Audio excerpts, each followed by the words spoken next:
Welcome. Yeah, good afternoon, good evening, wherever you are. I'm Manijeh Motaghy, the founder of Perfectly Here. And let me mute everybody. And this is our regular From Dharma to Life Intelligence course.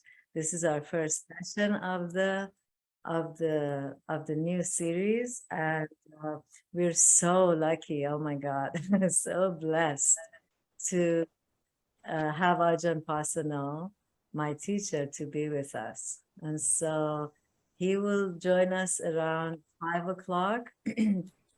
And until then, I really wanted to get us prepared for him, not for him, but for ourselves, so that we could have a little bit of time to settle down, to transition from wherever we were, to arrive, to kind of get into the zone of this is um, a very special time for us to be with Ajahn Pasanno. Very special. People are coming in, and I'm just constantly admitting them. Yeah, it's a very special space, time, and occasion. Ajahn Pasanno got into an accident about, I think, a couple of months ago, a car accident, and he was hurt somewhat. So he's been recovering from that, and I'm going to mention to him that if he gets tired or if he needs to get off the, call sooner than we had anticipated, we'd like to have him till about 6:30. But if he was tired or anything, I want to suggest for him to feel comfortable to, to leave us. But before that, I'll just give you a little bit of a background about him. Ajahn means teacher, for those of you who are not familiar with that terminology. He is a Buddhist monk, and I believe over 45 years plus, he's been a monk under the master Ajahn Chah. Ajahn Chah originated in Thailand, in the village of Ubon, Ratchathani. And Ajahn Chah, he left home, or he desired to leave home at the age of 9. Working in the fields, rice fields. One day he lift his head up and said, "I'm done with this life. I'm going to the monastery." And he set out, and he, set out to go. Of course, it's not unusual for kids to go into monastery for boys in Thailand. They send them for a little bit of time for education, but he really wanted to go. And so eventually Ajahn Chah, when he found himself in the monasteries and learned everything about the Buddha's teachings, all the suttas, every teaching, he realized it's not giving him what he was looking for. He went after the ending of suffering, and so he leaves the monastery and goes to live the way that the Buddha lived, the way he himself practiced, which was in the forest. The Buddha Siddhartha, he left home at the height of his career or his life, which he was a prince about to be a king, had a wife and a child, everything anybody could ever ask for, the highest education, highest level of knowledge, anything that the time could offer. And yet he knew he wasn't happy. His sense of compassion. So you could see how I'm weaving from Ajahn Pasanno to Ajahn Chah to the Buddha, right? So I hope you can follow my train of thought, that Siddhartha was not happy, and he not just wasn't happy, but he had this vast sense of compassion that his heart would break at the sight of suffering, other people suffering. And then he had himself within him all kinds of impurities, anger, sadness, and constantly questioning what's going on. And he left to find the answer to suffering. And so he practiced in the forest for several years, following anybody who had any solution to offer, all the gurus of the time. And he didn't reach the end of suffering and realized he needs to do it himself. And he did. And so when he found the answer to suffering, which was really about understanding what life is, how life works, and aligning oneself with it. And so he became enlightened and started teaching people. And so now I want to fast forward to Ajahn Chah. Ajahn Chah realized that just reading, memorizing all the texts and all the teachings is not doing it, is not working, is not really getting him to freedom, to this immense place of unburdened, living life fully without any burden, a mental burden. He realized. So he dropped all the teachings, all the texts and, memorization, and went to practice like the Buddha did. So in essence, he rejuvenated. Of course, he found a teacher, Ajahn Mun, which he had started that, but Ajahn Mun wasn't the one who reestablished the whole tradition of Theravada, the way the Buddha practiced himself, the forest practice. Ajahn Chah was. So he goes and he learns and he truly becomes very special, very, very, very special. And so he picked up that practice of forest and he didn't go back to the city.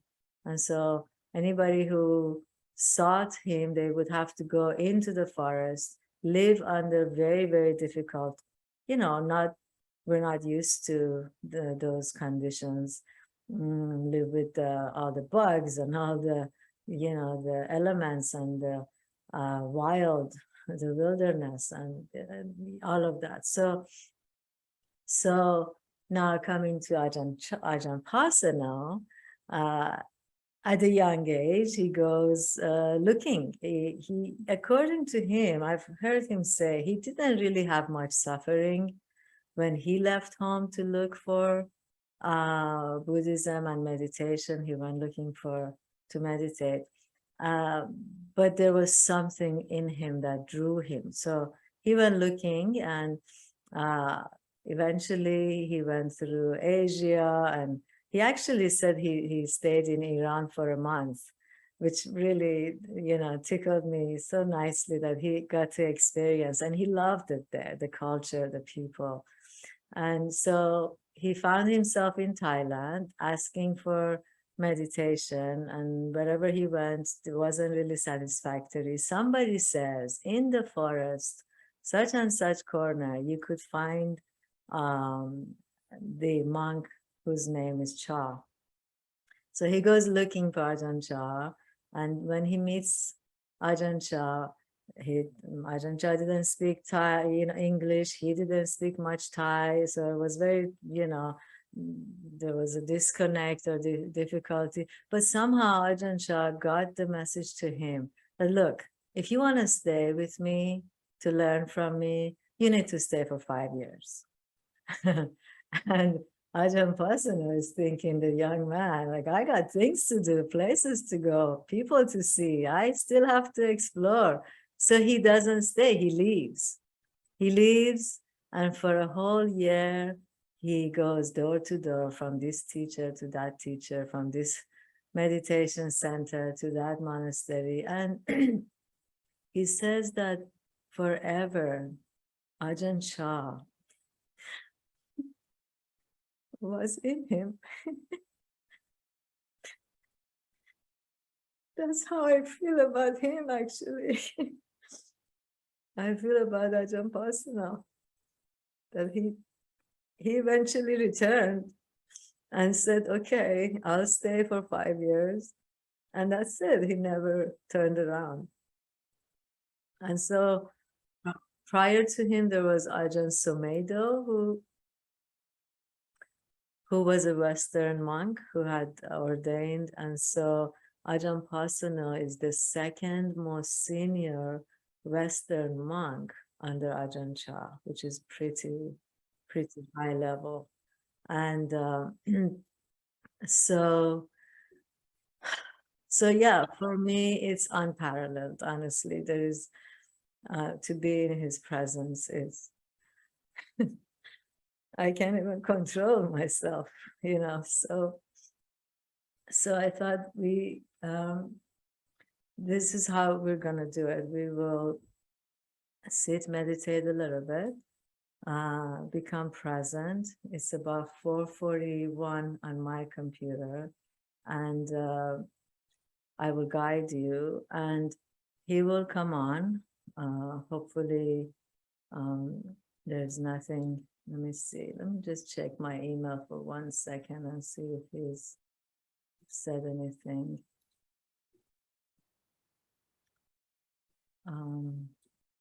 No, I don't see anything.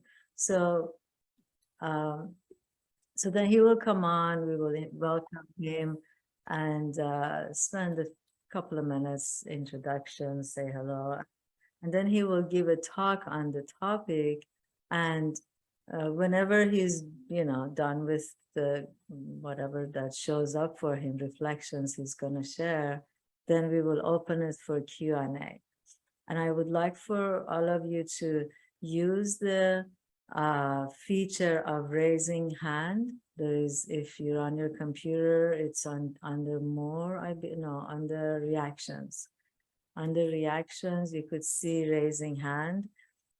So please raise hand so that we can call on you. And during the whole thing, when he's talking or anything, please make sure your mics are muted, because I don't have I didn't go to mute everybody from, anyway. And then when you're asking questions, just be brief, and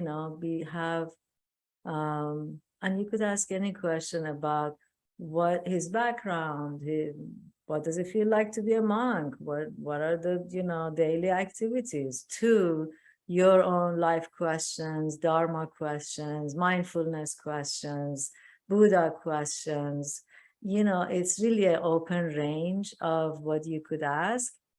Obviously, you're not going to ask a computer question from him, right? Related to his field. But definitely utilize the time well. If you have no questions, it's fine. You could just listen, and participate. And I hope this session is very fruitful for you, as it has always been for me. Okay. Does anybody have any questions before I go into guiding and beginning that process? Anything on your mind? Any questions? Okay. You're all ready, aren't you? Welcome. Few of you I haven't met before. Mac Davis, welcome. And Diane, welcome. I see Eric, welcome. Everybody. Bonnie, Shari, Paul, welcome. Randy, Mary, Glenn. Oh, sweetheart, good to see you. Sharif, Billy, Claudia, I'm so happy you're here. I hope you have recovered well. Jeff, welcome. I don't think we've met. Maybe yes, maybe not. Sherry, it's been a long time. Maria, welcome. And Clifton. Yeah, oh, I'm so happy you made it. Dan, welcome. Andrea. Okay. So others may show up and I will just admit them. All right, very good. Looks like you're all ready to begin. Let's just, I'll do a little guided meditation. Yeah, so these days people are coughing. My mom has been coughing, and when I say take a breath, it's difficult for her. So be kind to yourself, whatever that's present for you, account for it. If the breath is accessible to you, is not uncomfortable, that's a perfect place to begin. Taking a few deep breaths, relaxing your body, your shoulders. However you are positioning yourself, see that you can be upright. If you are lying down, you can be straight. Just taking time with your body to set it up is a very admirable, important part of going into meditation. And meditation is the most special thing to do. Why? Because we are spending time with the inner self, the one who experiences our life, the one who is the most precious being. So it's a special activity. And so you can take time, set yourself up, make your body comfortable, upright, alert. Relax your face, your hands.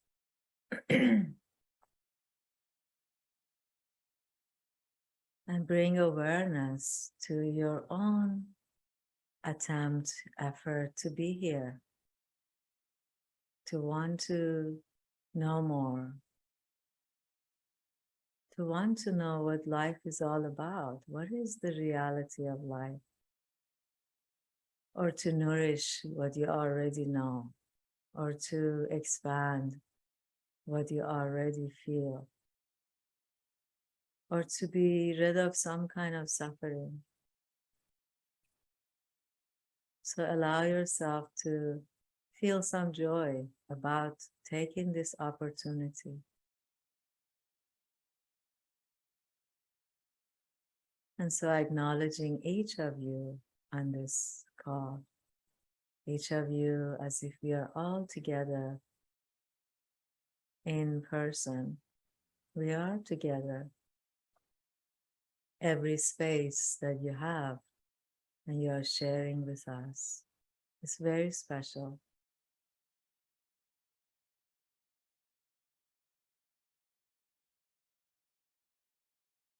Let's feel that one breath moving in,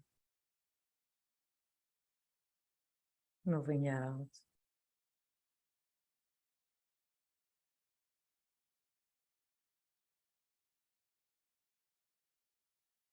And letting your heart be filled with joy,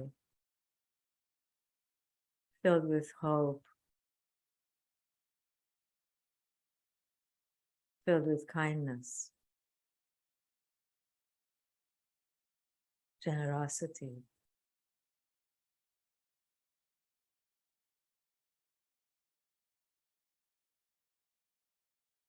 Breathing in, it is now. Breathing out, I am here. If it's helpful, you can align those two words with your breathing in and out. And just feeling the natural process of the breath.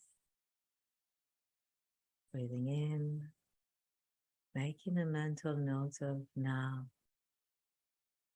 Breathing out, making a mental note of here, here, now.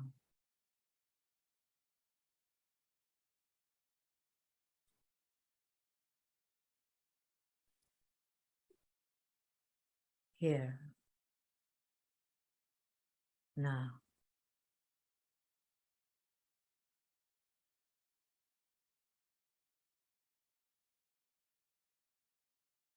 Let yourself be comfortable. There is no one to please, nothing to take care of.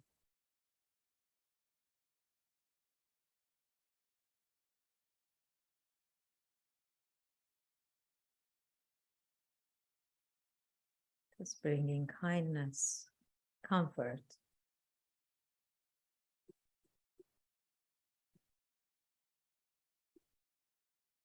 and a sense of love to yourself. this being that it is in you. Let it be comfortable, peaceful.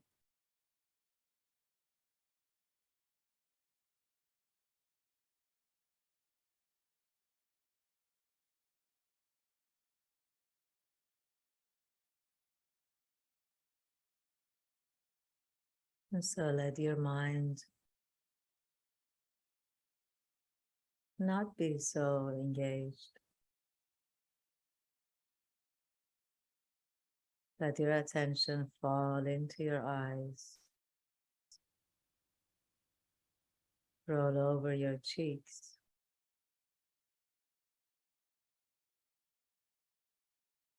just feeling the breath.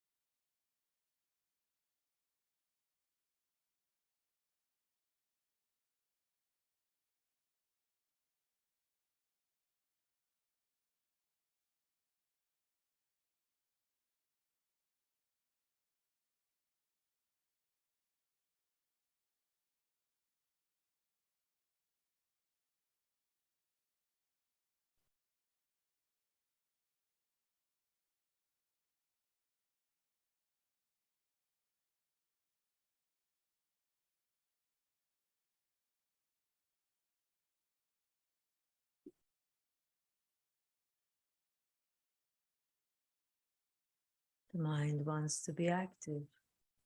It's all right. You can shift your attention to your body, physical sensations of the body. And so getting out of the head for even a millisecond, for a moment, it's good enough.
Just feeling that breath.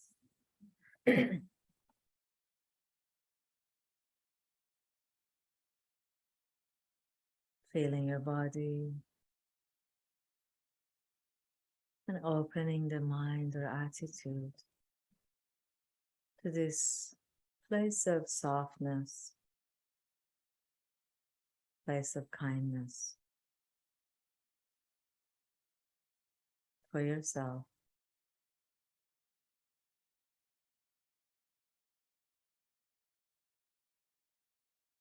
It's only through our own sense of kindness, compassion, and love for ourselves that we can truly, fully, purely be kind and loving to others. We have to experience kindness, love for ourselves so that we could be joyful and be able to uplift others.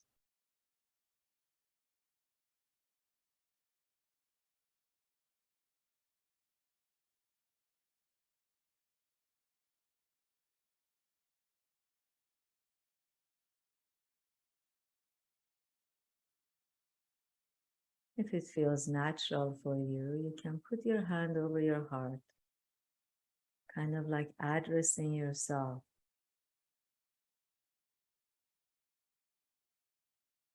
And inside your mind, you can say to yourself, I love you. I am here for you.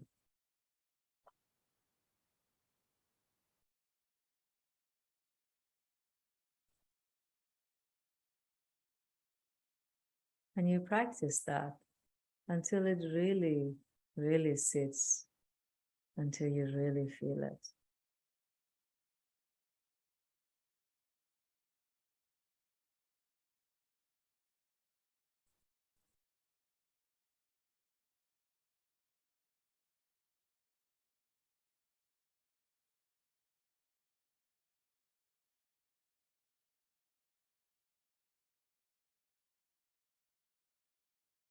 Let's take another couple of deep breaths and then gently open your eyes.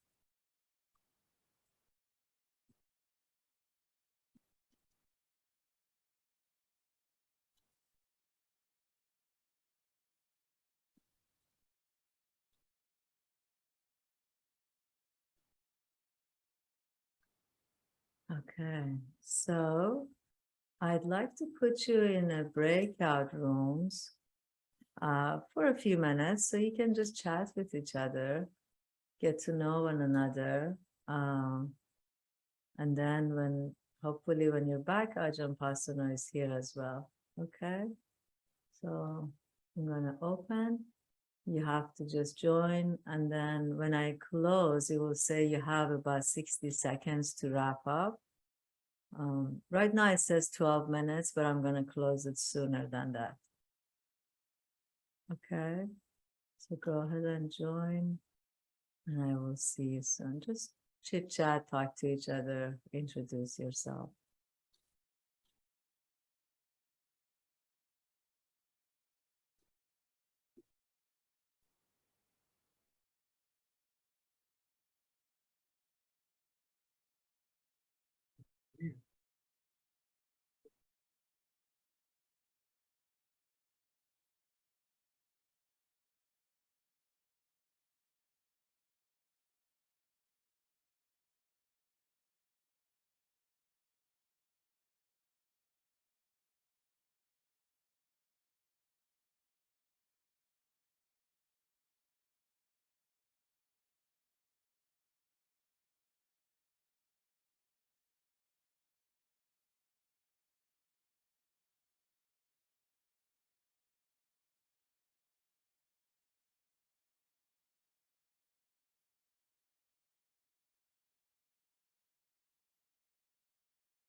Okay, Ajahn is here. Oh my goodness.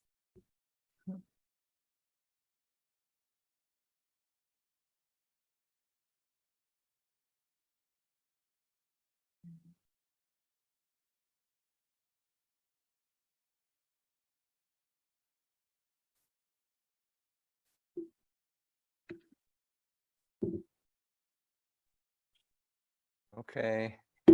Hello, Just Ajahn. trying to get in here. Yes, yes. I had put people on breakout room to just give us a couple of minutes to sort this out. Okay. They'll be back in about 10 seconds. Just a sec. I want to try to get the audio on the coming through the TV so that we can get more volume for the other people who are listening. Yes. You are in the meeting hosted. New button. Leave. More shares. More up. Close. Video settings. Stop my vid. Audio mute. Currently unmute. Let me see.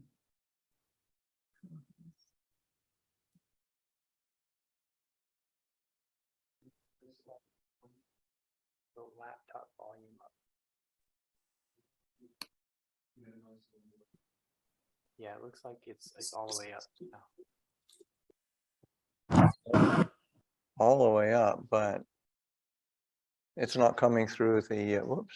Well, we're not talking yet, so if I talk, maybe they can hear and tell you yes.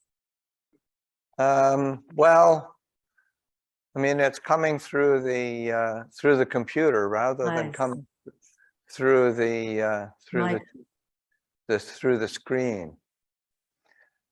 Okay, take your time. Yes.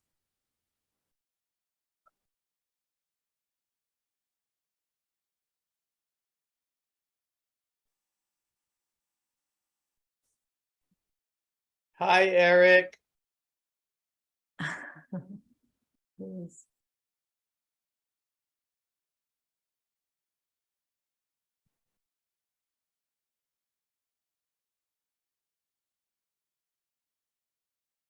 Yeah, we have been very excited to hear you, see you, Ajahn.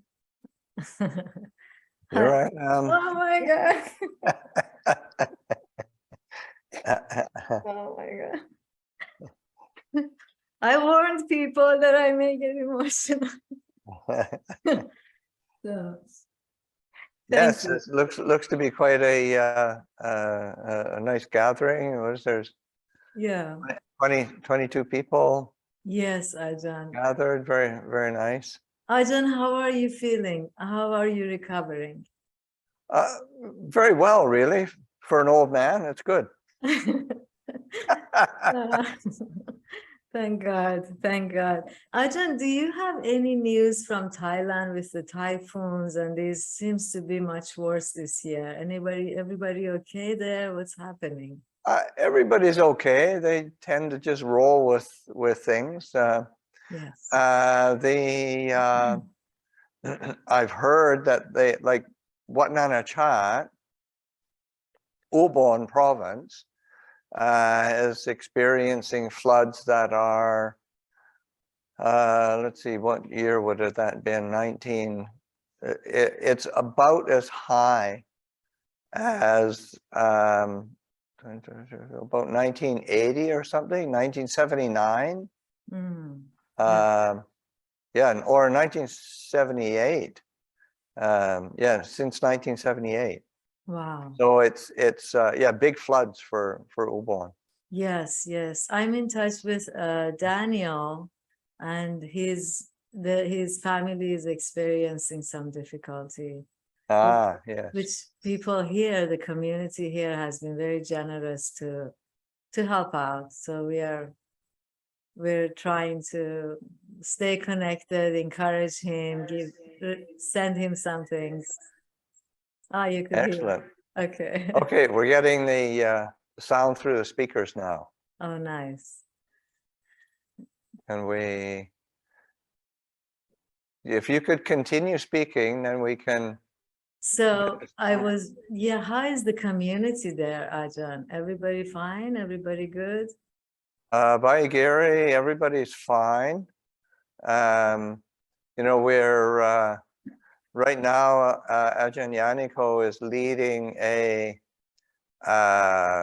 sewing week, and which is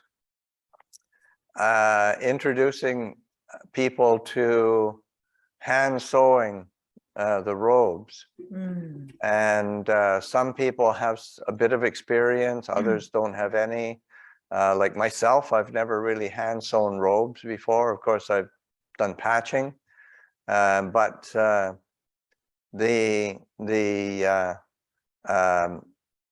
because on Katina Day, which is in another week or so, then it'll be there's an offering of requisites and cloth, and part of the ceremony is to sew one robe, at least one robe, and offer it to one of the monks who's in need. And this year it'll be Ajahn Yaniko. And but then everybody helps out. And it has to be done.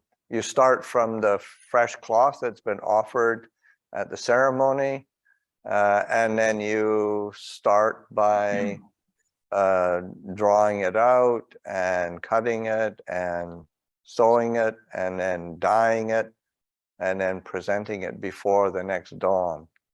So that's but this year they're going to try and do it all with hand sewing. Wow. And so we'll see. It's an experiment for us. So are you saying they have 24 hours to do this? Well, before the next dawn. So usually Not even 24 hours. not even 24 hours, Oh my because the goodness. ceremony takes place like after the meal offering. Yeah. Oh, wow.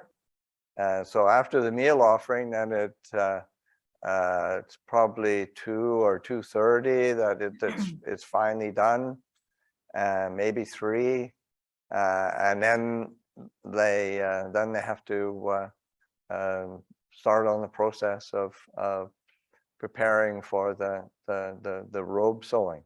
Yes. So that's of course that goes back to the time of the Buddha. And a lot of it is that creating it's the end of the traditional rains retreat, which is when the say the communities would be stable at that time. People wouldn't be going anywhere.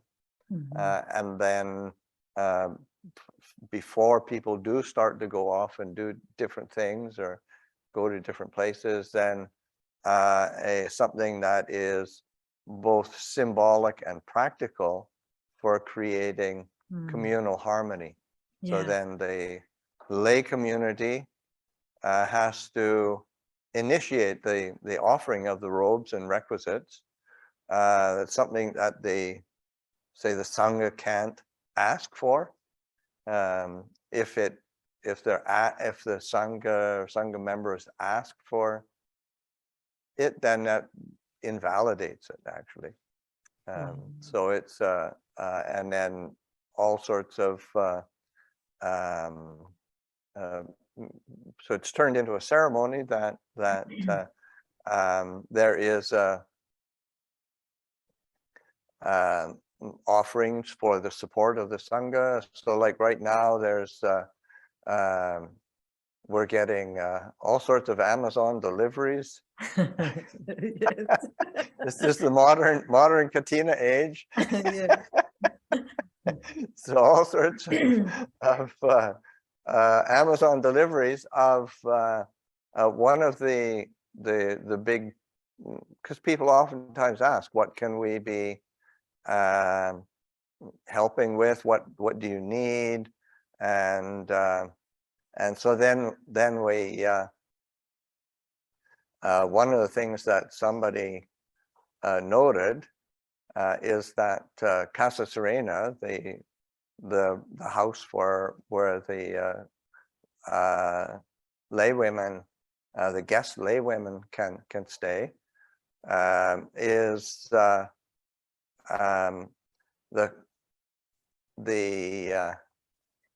thank you. Excellent.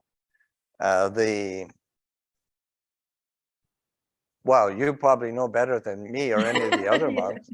Uh, Yes, you yes. know, the mattresses and the bedding and the beds are all kind of ratty and mismatched and whatnot. So anyway, there's they've got getting new beds, new mattresses, new bedding for that, and then plus, then they got fired up with that, and there's plenty of interest. So then we said, well, then we'll change out the things that are in the Santi Vihar, the place for elder monks. Yeah, so anyway, there's stuff coming in all the time. That's wonderful. Wow, so blissful, just to have this opportunity, this relationship between monastics and the lay people is such Well, and that's exactly what it symbolizes, and that and is a tangible way of exemplifying that say that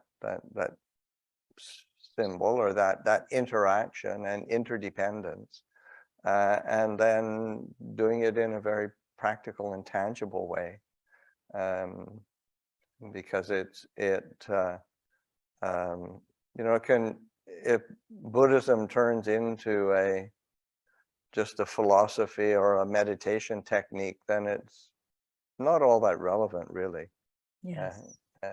But it's to have like a vibrant communities of lay people and monastics who are endeavoring to live the life and live the teachings, put them into practice in daily life.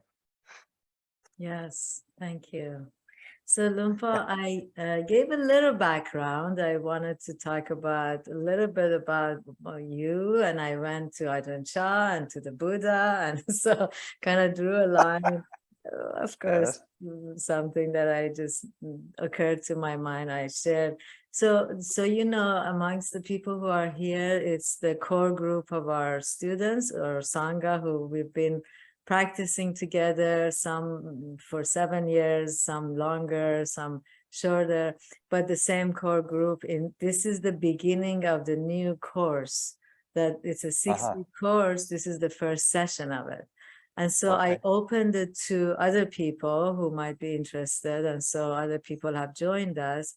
And so there's a mixture of those who may know some about teachings or may not know, or have a deeper practice or not.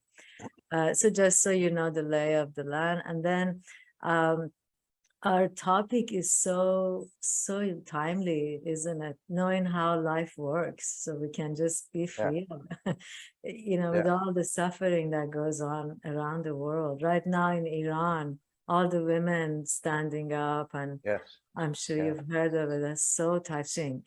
They just want to be left alone, so external forces causing suffering, internal forces causing suffering. And we thought if you could share some wisdom with us, and then whenever you feel it's good enough, we can open it for people to ask questions. Sounds good to me. Thank you. I will take myself off the Okay.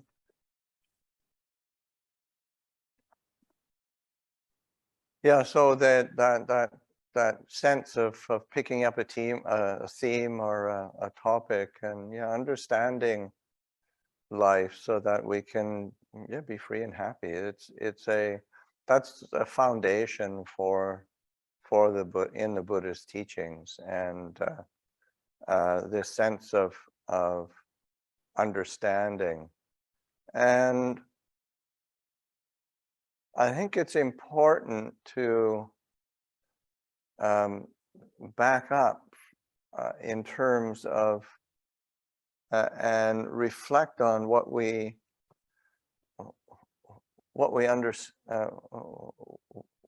assume when we think about understanding, because so often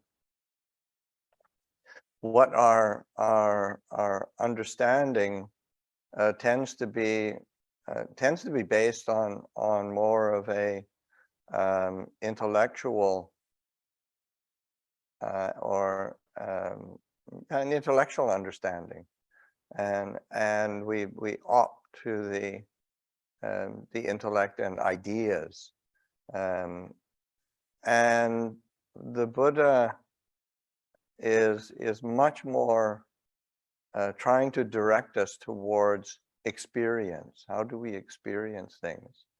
So that's why that say in the fundamental, one of the most fundamental teachings that the Buddha gives, and it was his very first teaching. It was a teaching that he carried on and returned to for his whole 45 years of his teaching career, and it's the Four Noble Truths. And in that there is dukkha, there is suffering, there is dissatisfaction, there is stress, there's a cause, there is an ending, there is a cessation, there is a resolution, and there is a path leading to that resolution. But I think it's important to approach that not as not as an intellectual framework, but as an experiential framework. Looking at things through how are we experiencing our life? How are we experiencing this moment? And looking more toward that experiential tone, and seeing, well, is there a feeling of stress or dis-ease, and where's it coming from? Well, what's its root, and how are we trying to resolve this? Because it is a I'll say our habit, of course, is that if we are experiencing some difficulty or some stress or some discontent, suffering in our life, then we don't want it, and we try to get rid of it, which is quite natural, but it tends to be reactive rather than turning to investigation, turning to understanding, so that the being able to look at it as an experience rather than oh, woe is me, I'm experiencing this or that, which is, again, it's quite natural, but is it a useful strategy?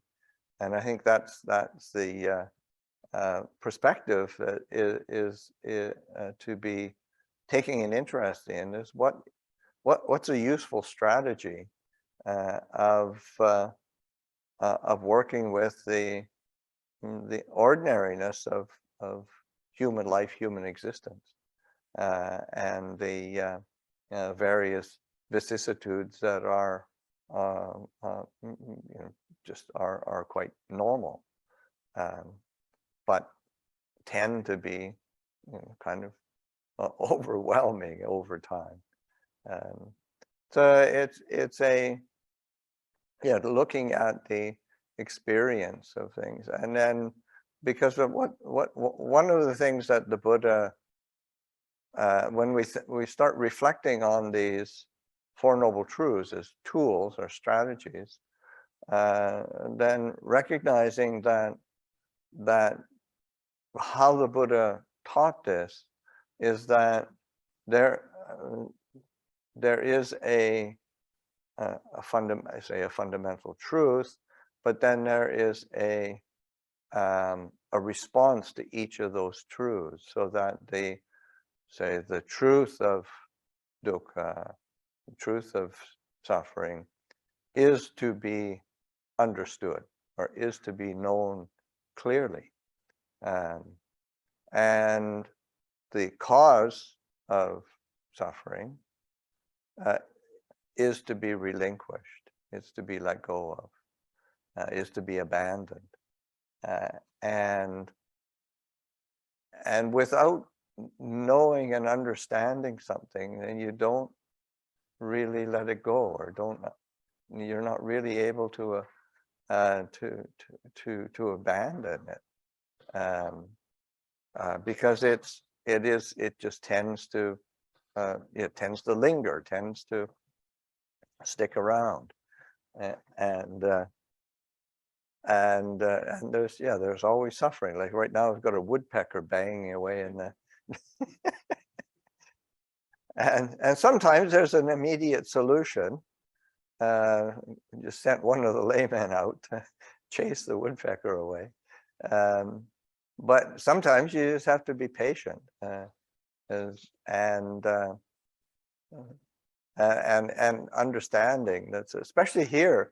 It's like we built our hall because we've had problems with woodpeckers with all of our buildings, and each building shows there's a certain progression of strategy that we've used to try to keep the woodpeckers from knocking holes in our buildings, and this last building we really wrapped all the eaves and the soffits and whatnot with metal to protect them, and then what we realized is that it fit in somewhat neatly to some of the woodpecker behavior, in that because oftentimes the woodpeckers and the male woodpeckers, one of their strategies during the mating season is who can create the most noise, and who can peck the loudest, and so so banging away on a metal wall is really it's fruitless in one way, but there's some sense to it in another, and you think, well, our suffering is kind of like that. It's somehow it makes some of the dumb things that we do and that we desire, we get attached to, and we react to, have a certain logic, but the actual end product, we have to really pay attention. Is it satisfying? Is this freedom from suffering or not? Or is this just creating more difficulty and suffering for ourselves and others? So that really needs to be reflected on and understood. So and then another aspect of these Four Noble Truths is there tends to be, a whole lot of attention paid to suffering as an experience, and then struggle with that letting go of the causes of suffering. The Buddha points to the different desires and attachments. So there's struggling with how to let go, how to relinquish and abandon those tendencies to desire and attachment. But the third noble truth is it's dukkha nirodha in the scriptural language, and it's usually say ending of suffering, cessation of suffering, and but it's, and so we tend not to pay much attention to when, say, suffering is not there. And I think one of the things that's really important to think in terms of this word of the ending of suffering, cessation of suffering, it's a valid translation, but an equally valid translation is non-arising. You know, and something like just not the absence of say, and so that we tend to get pulled into the presence of suffering and forget to look at its absence and its ending. And sometimes you can watch the ending of an experience just by being mindful of it, because everything does end. But I think even more so, I think it's important to pay attention to its non-right. Like when you're feeling comfortable, when you're feeling happy, when you're feeling good, can you attend to that? And so often we tend to not pay attention. There's, you know, I mean, there's all sorts of reasons for that. Just sometimes just in terms of our kind of cultural conditioning, we tend to not there. How do you say? There's certain elements of a certain guilt of it. I shouldn't feel too good, and you know, so God might punish me because I'm feeling too good, and you know, it's just these weird relationships that we have with our experience of, say, of well-being and ease. You know, you start to feel too good, and there's a certain dread that starts like, oh my God, what's going to happen now? So it's a to really pay attention, but the Buddha is having us explore this to realize and to make real the ending of dukkha, the cessation of dukkha, the non-arising, the absence of dukkha, to really make it conscious, because it isn't. It's not unordinary. It actually is a prominent part of our life, but we tend not to give it attention. And when something is not given attention, then it doesn't exist for us. It's just the way the mind works.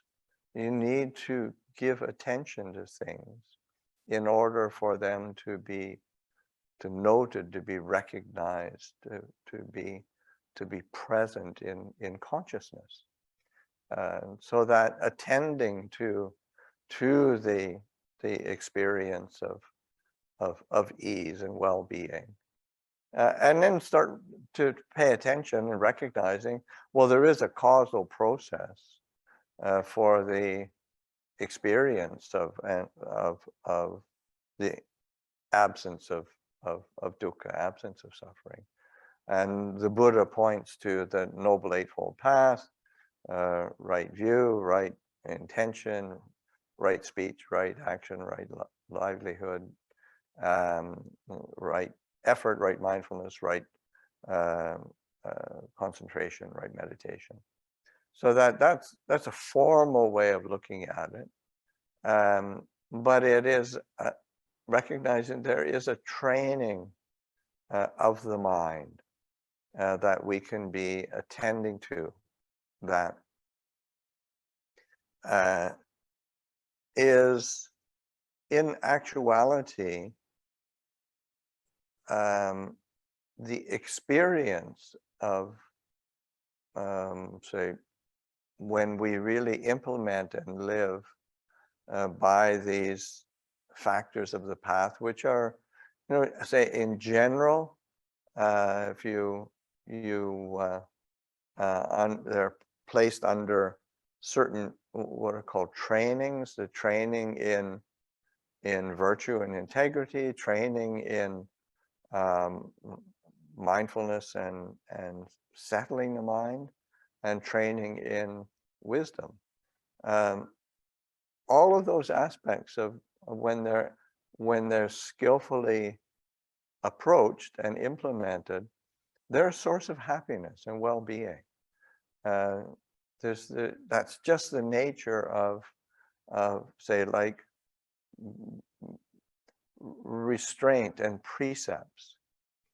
Like oftentimes for say us as Westerners to think of precepts and moral principles, there can be some tightness there, or some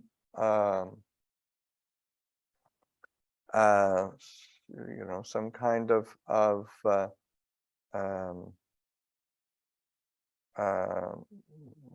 say judging. But the point that the Buddha is trying to say, that no, when we live by have virtue and integrity as a foundation, these are ways to create a source of happiness and well-being for ourselves and others. As they are basic foundations for well-being. The same with, in terms of the relationship to say the precepts and conduct of integrity. This is where elements of generosity and kindness are foundational, and those in and of themselves lay a foundation for well-being and happiness. It's just a fundamental moral principle of the universe, and in the same when we think of mindfulness, meditation, and putting forth of effort. From the Buddha's perspective, we can be measuring the efficacy of our effort, of our mindfulness, by paying attention to the degree of well-being that we experience. And it doesn't mean that we don't ever have a sad thought, or a depressed thought, or an irritated thought.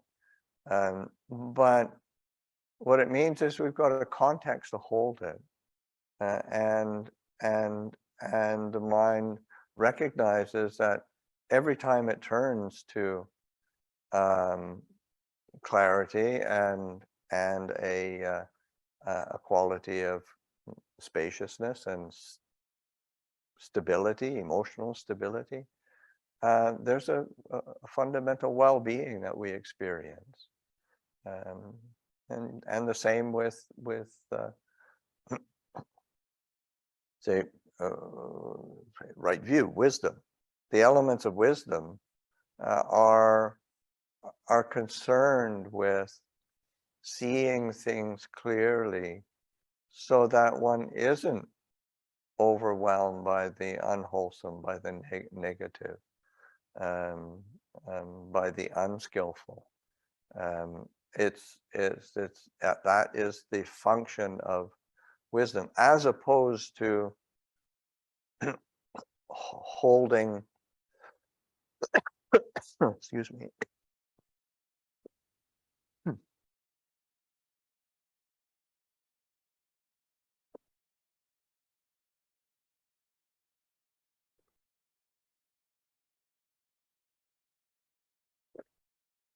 as opposed to holding to particular fixed views and opinions, and taking some kind of stand on intellectual stand on something that ends up creating division and strife. Wisdom is much more concerned with just seeing things in a way that is taking into account the true nature of things, and part of that is how does it make me feel? How do I experience this? This is something that say my own teacher Ajahn Chah would return to over and over and say, the language of Dhamma is the language of feeling. It's around how do we feel, how do we experience things, how does it affect me, and that we need to be or returning to that perspective, so that we don't get swept up by either strong views and opinions or strong emotional reactions and reactivity to the people or the events of the world around us, because it is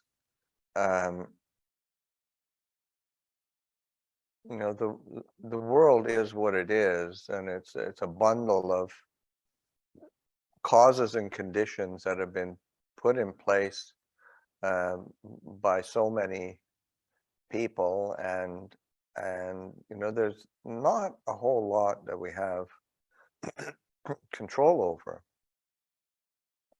One of the things we do have a bit of control sometimes is just our reactions, and our how do we respond? Can we respond with discernment and acknowledging the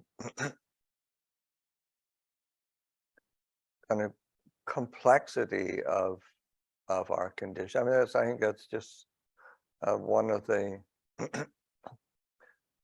problems now. Everybody's sort of arguing with each other, and with the assumption, that they're right and everybody else is wrong, and that goes across the board. So that there's a lot. To me, there's a lot more nuance to the human condition, and it takes a lot more patience and clarity to be able to deal with it skillfully, and that's where this is understanding and looking at things from the perspective of experience, and especially when it comes back to the experience of say of dukkha, of suffering, of discontent, dis-ease, stress, because there isn't anybody in this world who gets up in the morning and goes to brush their teeth and wash their face and look in the mirror and sort of, okay, what are we going to do today that can increase my miserableness and difficulties? I mean, it's just, nobody thinks like that. Everybody wants to feel better in some way, shape, or form. But then what patterns do we invest in? What do we assume is going to get that for me? And that's where the problem is. It's not investigated very clearly. It's not understood. So that having a perspective like that the Buddha gives us of these Four Noble Truths, and starting to cultivate the foundations of our experience in a way that is more there's a bit more stepping back and looking more closely, and then not just leaping into an assumption. The tendency of again, it's where we are, what the Buddha is pointing to, of the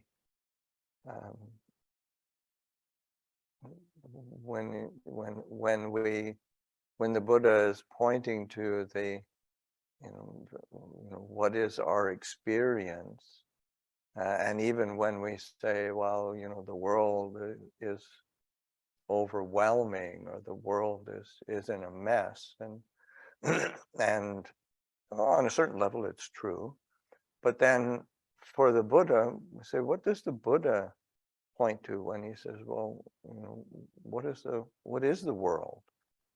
And there's a couple really interesting perspectives that the Buddha gives in terms of world. I mean, of course, he asks as a rhetorical question, world, what is the world?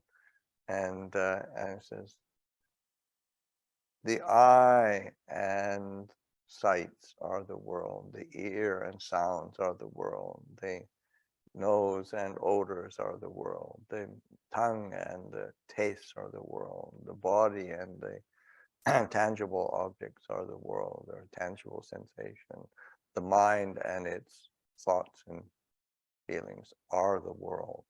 This is the world. So there isn't a world out there. The world is in here, and it's not that it's in some mystical way. It's just in a very practical way. We can only experience what we call the world through our own senses, and it's as we experience through the senses, then we have to cultivate the tools that allow us to see more clearly and respond more wisely. There's another way that the Buddha talks about the world.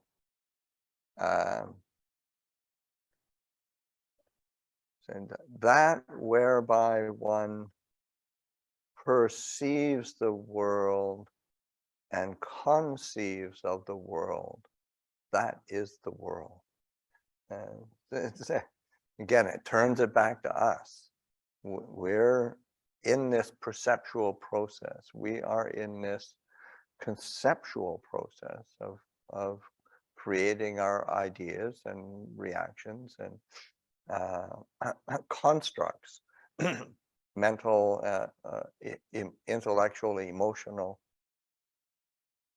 of how we define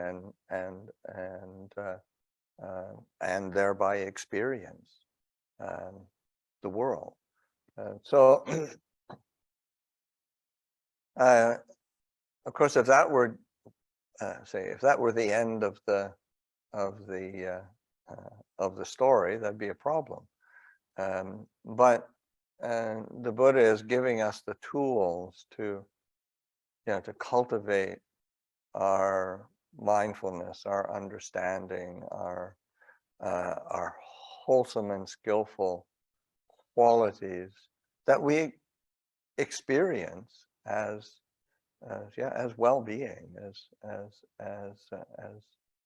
happiness, as peace, and we can be attending to that. We can be cultivating that. We can be developing that.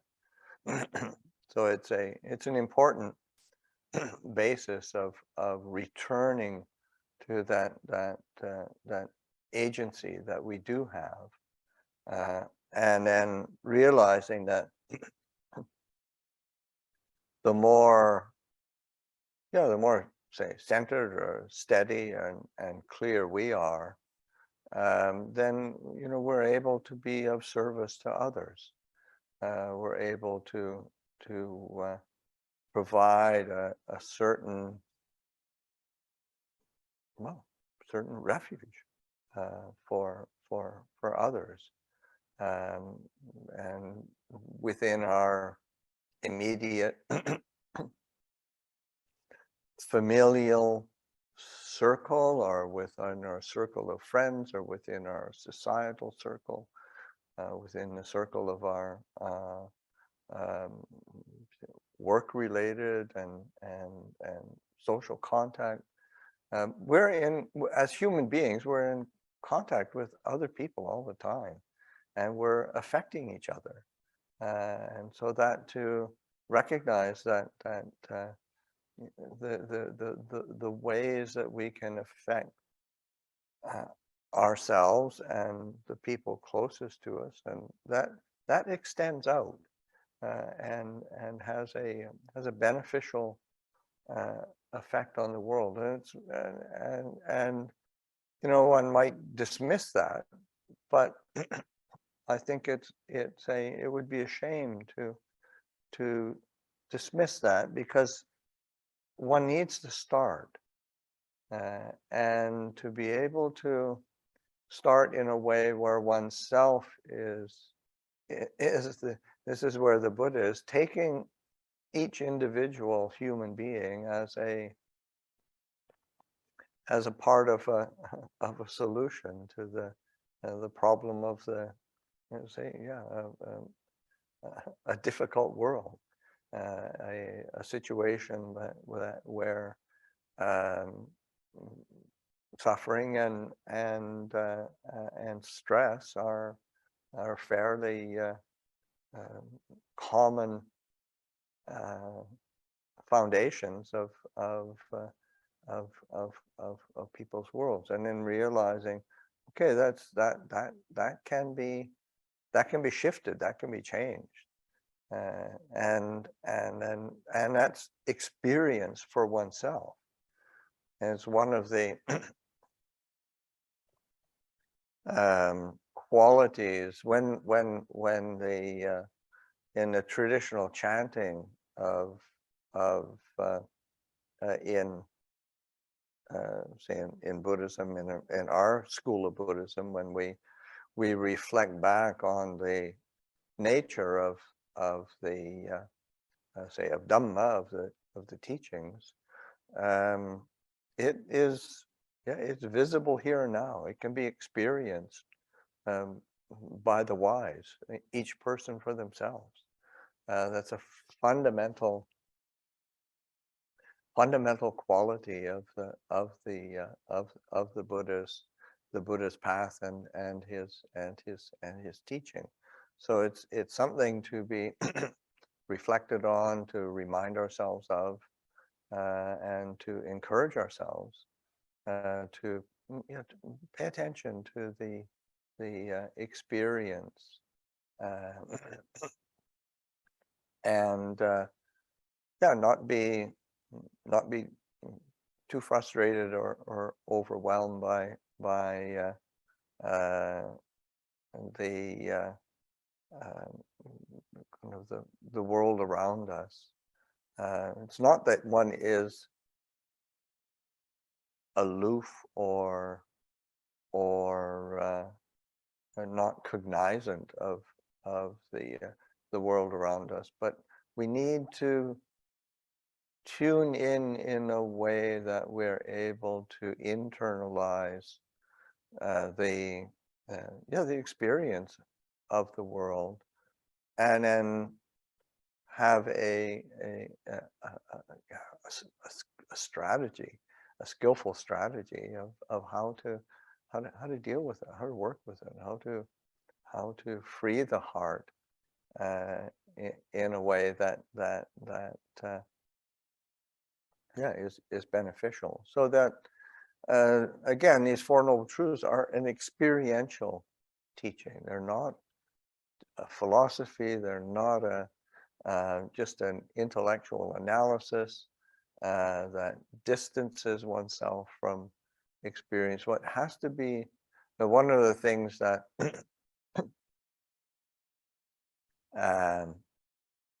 Ajahn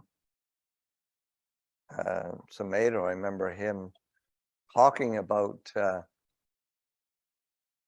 his experience of going to visit one of the great masters, disciples of Ajahn Mun, who was this great great master, great being, and he was this old monk who spoke with, he went with Ajahn Chah and another senior disciple of Ajahn Chah, and they sat and talked and chatted and had a grand old time,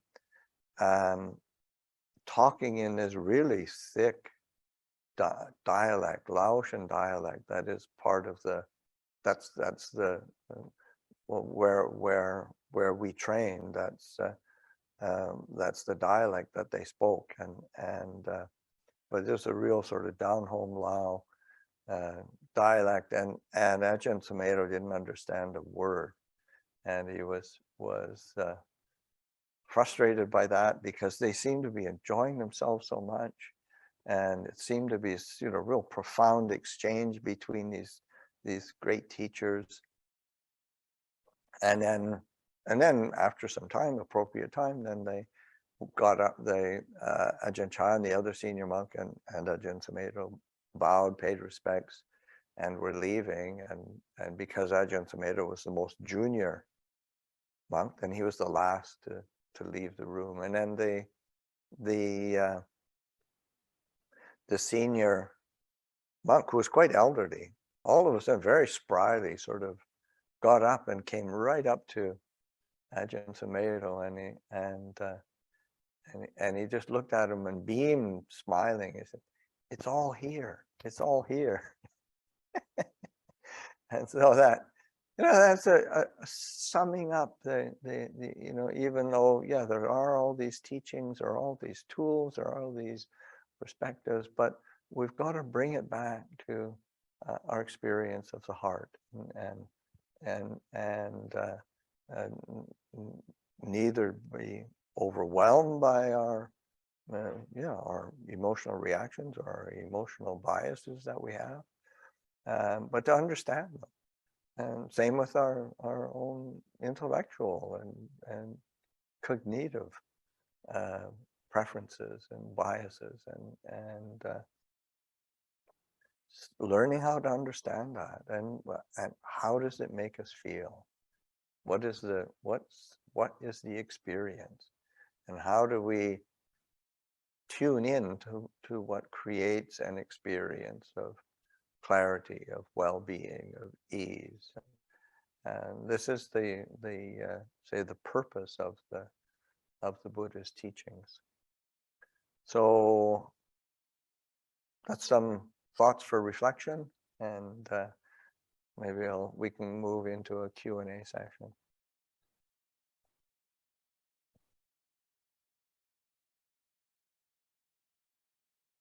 Yes, if people can put your hand up, and so we can call on you.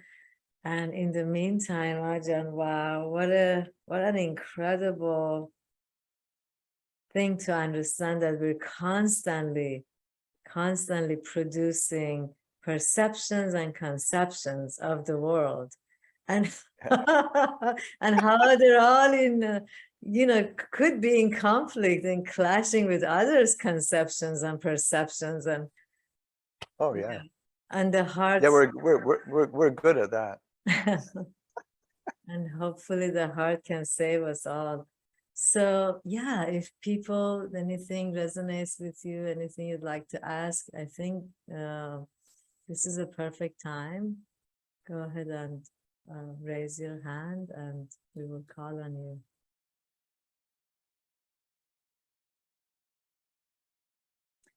Yes, Claudia, go for it. Blessings and wholeness, Pasanno Bhikkhu. Thank you so much for your energy and time today. Appreciate it. Um, well, first, I just want to say that my heart is floating just listening to you speak today.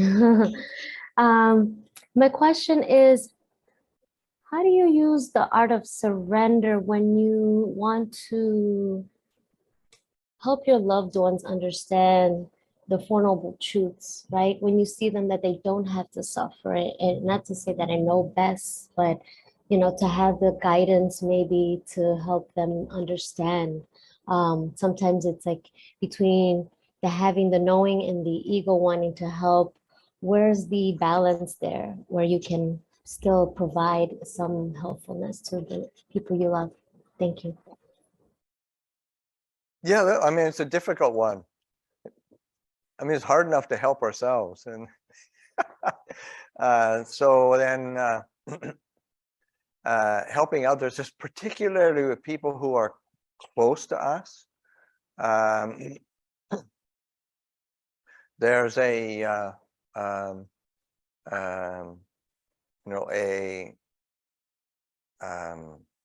there's a certain limitation sometimes how much we can say, and you have to be aware of that dynamic, because even if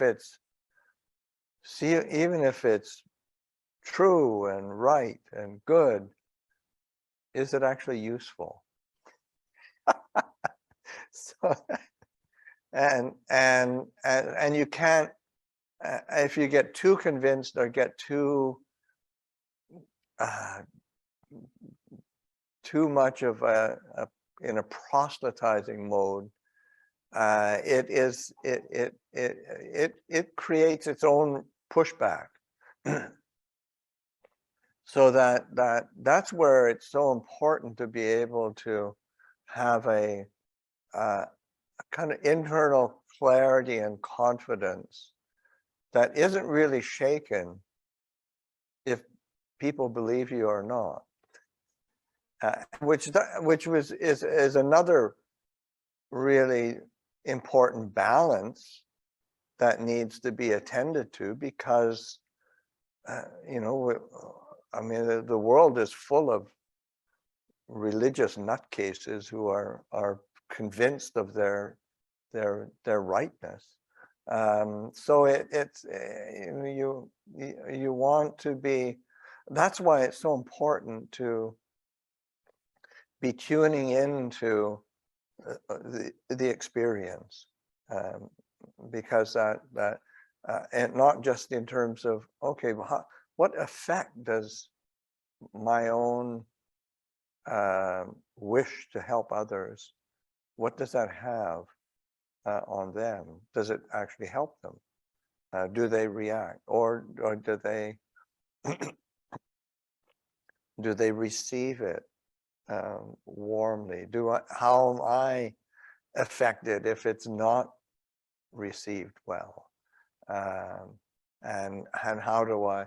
So because so the tendency of, especially in people who are close, is you go back into habitual kind of tussle back and forth, and it's just really important to be able to. This is where the teaching of the Buddha is on that letting go of attachment and desire is the fundamental root of that. Attachment and desire is the perception of me. That fundamental me, that I position and mine position in terms of views and preferences, and that is it gets in the way, and so that, and you have we're always, and it's better to make mistakes out of good intention, but you have to be ready to backtrack with your mistakes very quickly. And And that's where honesty, and that's where surrender really comes in the sense, because we can surrender to honesty and just surrendering to, say, to Dhamma as oh, okay, the truth is like this, non-suffering is like this, and then we can be we can work within that, and you know, and we're going to make mistakes. I mean, that's okay. It's not, but it's also it's always good to acknowledge. Okay, yeah, I missed my shot on that one. That was, and because when there's not a whole lot of self and identification there, then you've got a lot more space to help others. Gratitude, gratitude.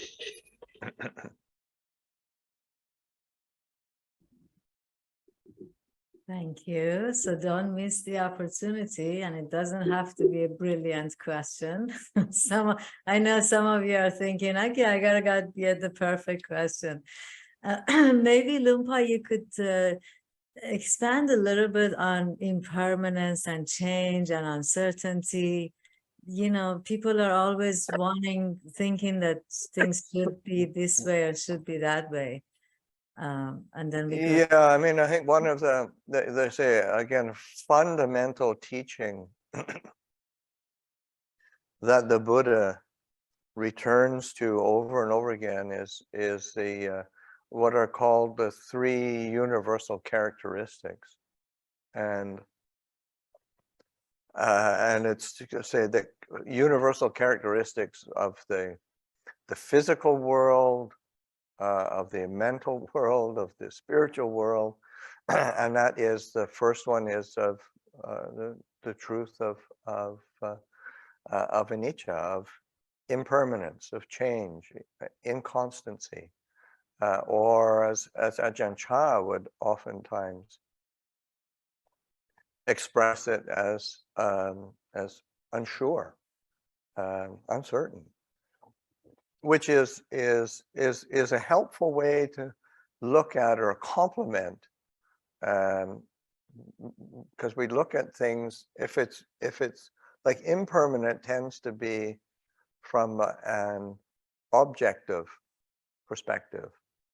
You look at something, it's changing, it's shifting, it's arising and ceasing.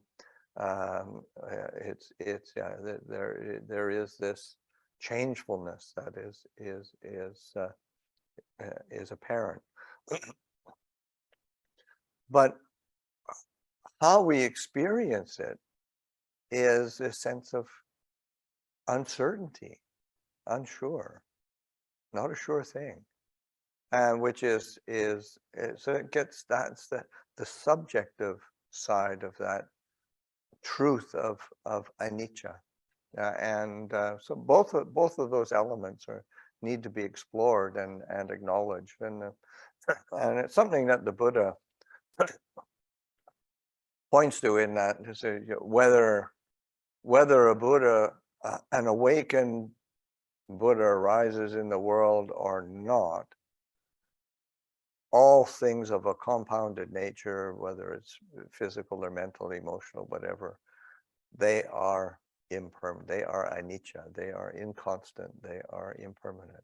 It's just the way things are. And the Buddha gaining enlightenment doesn't make something permanent. You can't. It's just that is a universal characteristic. The other universal characteristic that the Buddha points to is dukkha, of that sense of, yeah, there is this experience of dis-ease, of suffering, of stress, that is there. It is part and parcel of the human condition, and yeah, and it is, whether it's strong or weak or refined or coarse, but that is a part of the experience, a universal experience, and someone might say, "Oh, life is good. I don't suffer," but the Buddha is looking on it in a very complete way, in that even if one is, say, successful and one is comfortable and secure, still, it's unsatisfactory, and to be in a form that is constantly aging and gets it has its limitations of sickness, and eventually will die. I mean, it's just if anybody sort of says, "Oh yeah, wow, that's really something to aspire especially to," I mean, it's no. I mean, that's what one would I think it's more noble to aspire to freedom from that, and just the the reality of being in a human body, human condition. It's there are limitations to it, and it's not, does that make it fearful or abhorrent or what? No, it's just it's how it is. It's just in the same way that you step outside in the daytime and the sun is out, and it's warm. That's it's just the way it works. Or you go out in the rain and think, I want it to rain, but I don't want to get wet. Well, no, I mean, that's the way nature works. So that I want to be human, but I don't want to get old or sick or die. Well, it doesn't work like that. So it's just fundamental. It's a universal characteristic, or the universal characteristic of not self. And this is probably more misunderstood, but it's also the most important element of the Buddhist teachings, I would say, is understanding this recognition that we tend to define ourselves by either our physical form in some way, shape, or form, size, age, gender, whatever. We define ourselves by that and say, well, no, that's not ourself. Of course we rely on bodies, but that's not our essence. That's not our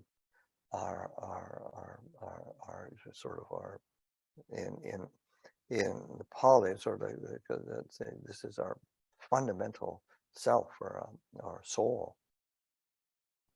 Same with a feeling, or memory, the aspects of our mind, thoughts, emotion.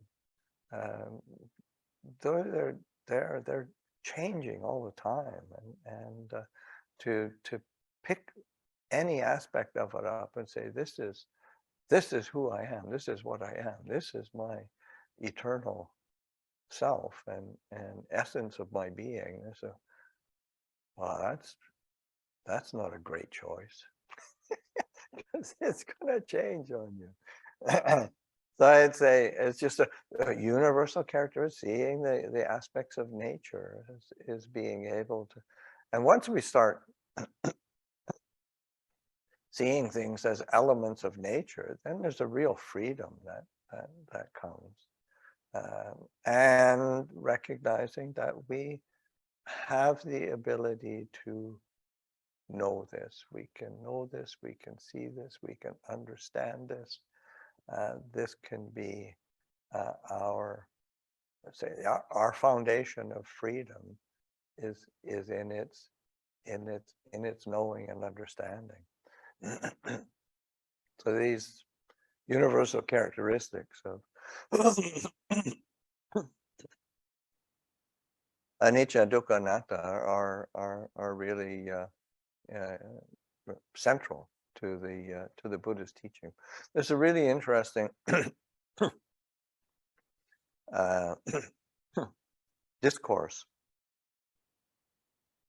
where Sariputta is questioned by another monk and asked what does a good human being, how do they good intelligent human being, what do they do in order to how do they view things or see things or experience things in order to enter the stream of Dhamma, to be free from the vagaries of endless the round of becoming. And Sariputta says, well, it's just viewing the you know your sort of your good person views their body and their mind in the 5 aggregates of being: form, feeling, perception, mental formations, consciousness, viewing them as impermanent, changing, stressful. Well, there's all sorts of other words that are used, but they're basically impermanent, unsatisfactory, not self, seeing it in that light. And if they saw it in that light, that would say that good virtuous being would enter the stream of Dhamma and would become a stream enterer. Then the monk sort of says, well, what does a stream enterer do? What was this stream enterer, Sotapanna? What do they contemplate or practice with? And basically, Sariputta just goes through exactly the same thing. It just views form, feeling, perception, mental formations, consciousness as anicca, dukkha, anatta, seeing that clearly.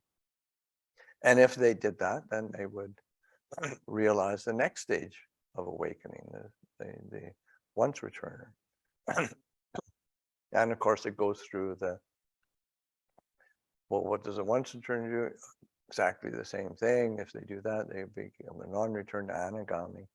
If they did, what does a non-returner do? An anagami. That's the 3rd stage of awakening. What do they do? And so exactly the same thing. They become an arhat, fully awakened being.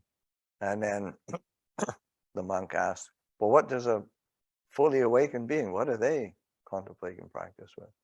And he says exactly the same thing.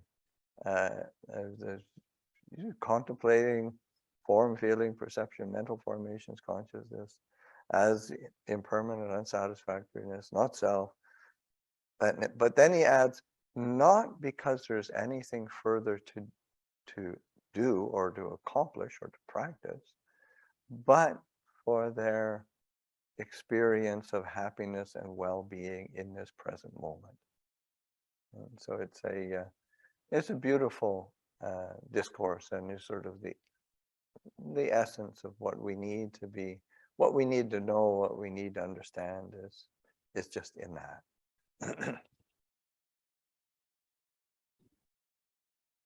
Thank you, Lumpa. Wow. So we have Shari raising hand. Go ahead, unmute yourself.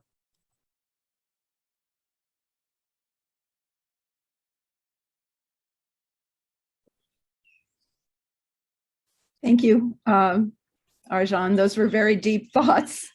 I'm trying to formulate my question. I actually have 2 questions. One is personal and one is general. And you can answer either or both or none. And on the nature of suffering, in about a week, it's the 10-year anniversary of my sister's passing, and it was a tragedy. And I've gone on with my life, but I'm very much aware that I'm causing myself, it's like intellectually, I'm saying, well, you need to be suffering, because if you're not, you're being disloyal to her memory. So that was one question, is if you could give me any comfort with that. And the other question is just something intellectually I've been toying with, and that would be about what is the nature of consciousness? How would you maybe describe that? Yeah. Okay. First one is yeah, I actually kind of addressed that in our when I began to talk about suffering, because there is there is, if we're feeling too good, then we're somehow we should be suffering. We don't really deserve to experience well-being or happiness. and similar in your case, in that sense of, because it's one thing to really acknowledge a tragic death, and all deaths are tragedy because of the separation and pain of separation, but particularly when there is a bond that is really broken in some way, then it's okay to acknowledge that tragedy, but then it's also, in terms of continuing to work with it and to not be overwhelmed by the reaction of that tragedy, like to being able to put it in a bigger context, is also, and to yeah, I mean, there is that tendency to sort of like, somehow, if I experience a sense of happiness and well-being, I'm being disloyal to the memory of my sister or whoever. is is somehow almost glorifying unhappiness and somehow punishing ourselves for feeling comfortable or good or happy. And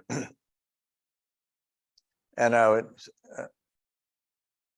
as I and also I say, as I kind of mentioned, where in reality, as human beings, there isn't anybody who starts a day sort of thinking, how can I be more miserable?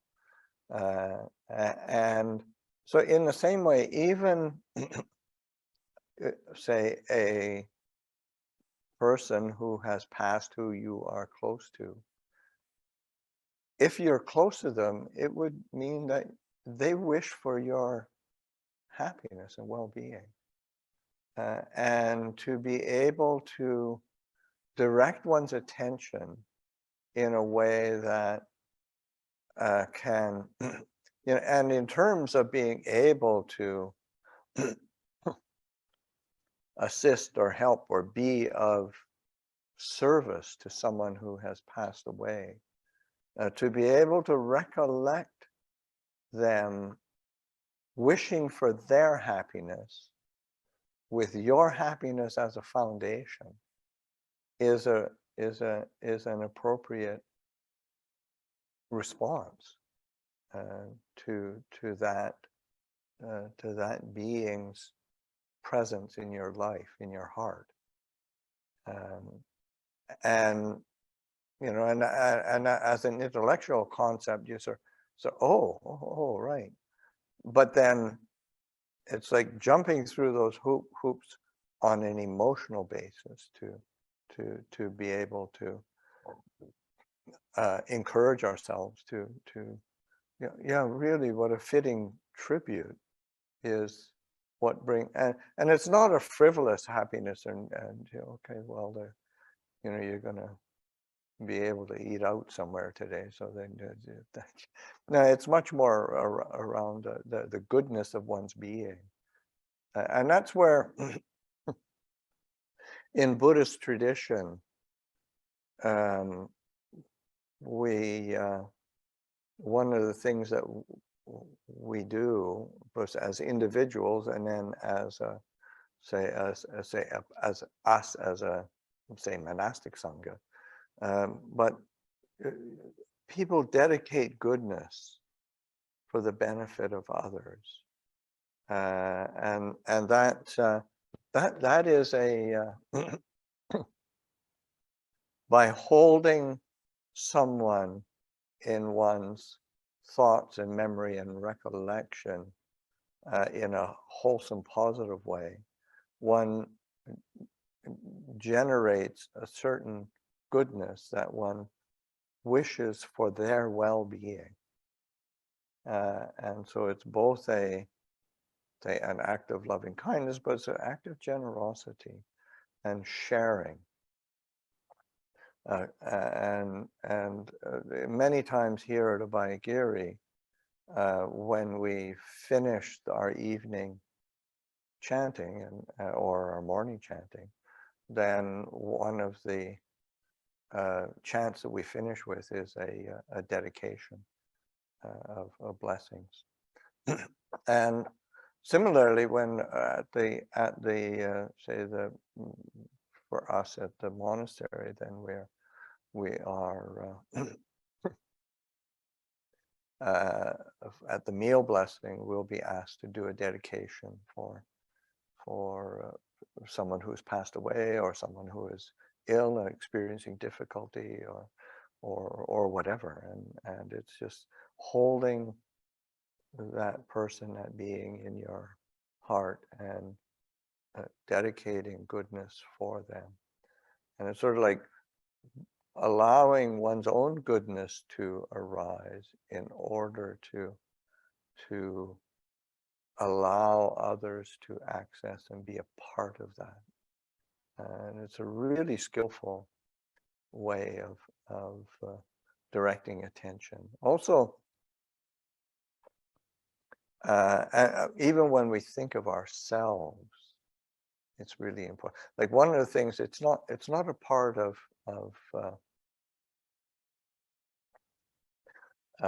Thai culture, but in Sri Lankan culture, one of the things that they do, and they're taught to do from when they're growing up and as they go through their life,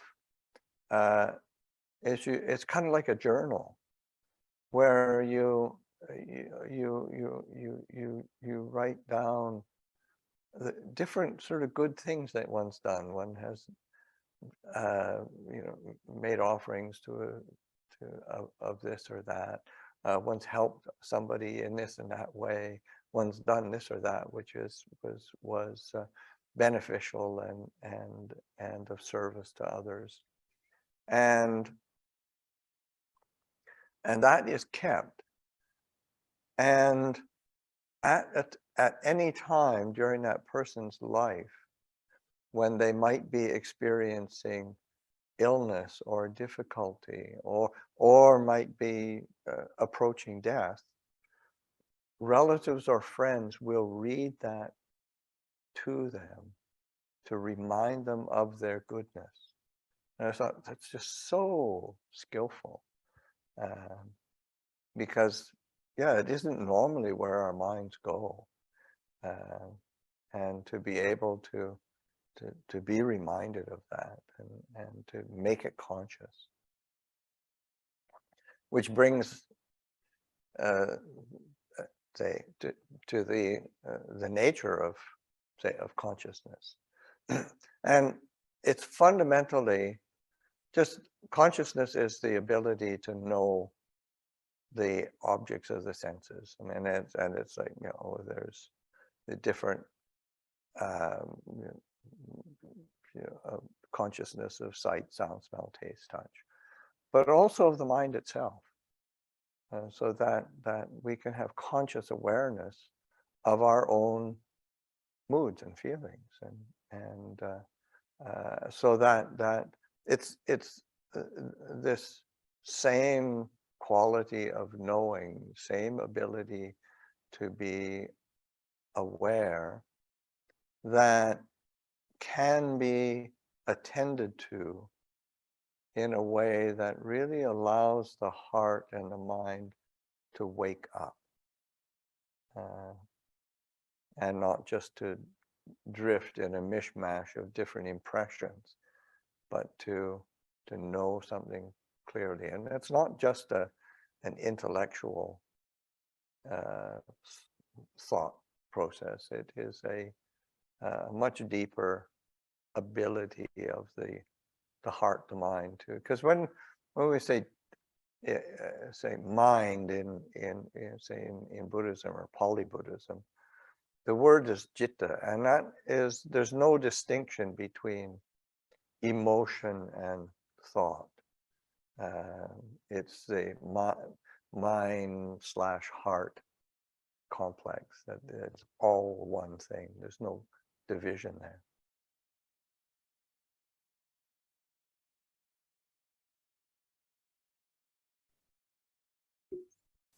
Thank you, Lumpa. Thank you. We have time maybe for one more question, if anybody is hesitating or anything. Maybe in the meantime, Lumpa, a retreat is coming up, right? In November, I believe 6th. There's yes, That people can attend on 6th Zoom, to right? the 6th to the 12th is yes, it's a annual retreat, and that will be it'll be an online retreat, and I'll be focused here at Abhayagiri, but say I will be plugging in from England, because actually the 6th I'm going to be busy with it's the Katina ceremonies for Amravati in England, and then but I'll and Ajahn Kurundammal will be there, and so he's spending his rains retreat in England, but he'll join for the annual retreat. And then I know that Ajahn Kachana, who's lived here, trained here for many years, he spent the last several years at Amravati and Chithurst. He's trying to get accommodations at Amravati, so he'll be able to join the retreat. So yes, so that and Ajahn, I know Ajahn Yaniko is still working on the schedule. Yes. And so we'll see how that plays itself out. Yes, thank you. I've put the link in the chat for everybody at the beginning of the session to the monastery's website, so people can go and look at it. I've personally taken these retreats 12 times, and yeah, it's really amazing for reprogramming our mind, reprogramming our concepts. It's truly has transformed me into something just comfortable, just comfortable in life, which is a novelty for a lot of people, and we are grateful for that. So yes, and Randy and I will be joining the retreat on Zoom, and then I will tell people on also Monday morning at 10 o'clock, we're going to have a connection hour, which we do on a monthly basis. People can join that. And It's about 6:31. I know it's past your tea time and almost getting close to meditation time, right? Yep. Yeah, Yes. Yes. yeah. We are so Yeah. So grateful. maybe we'll wrap it up at that. Yes. Appreciate all your attention, and yeah, I send my good wishes to you all. Thank you. Lumpa, please send my love to everybody there, all the young people who are just coming in. They're in my heart, I have adopted them, all the young men, in the name of Kurosh. Yes, yes, Yes, yes. yes, and everybody else. Thank you for giving us your time. Please unmute Okay, take yourself care. if anybody wants to say goodbye or anything. Go ahead. Thank you for being here. Okay. everybody. Bye-bye, everyone. Thank Bye. you. Be well. Good night. Bye. Thank you so much. You're Thank you, welcome. Manijeh. You're Okay, welcome. bye-bye. Take care, everyone. Thank you. Kisses, Manijeh. Bye-bye. Thank you. Thank you, Manijeh. You're welcome, sweetheart. Yeah.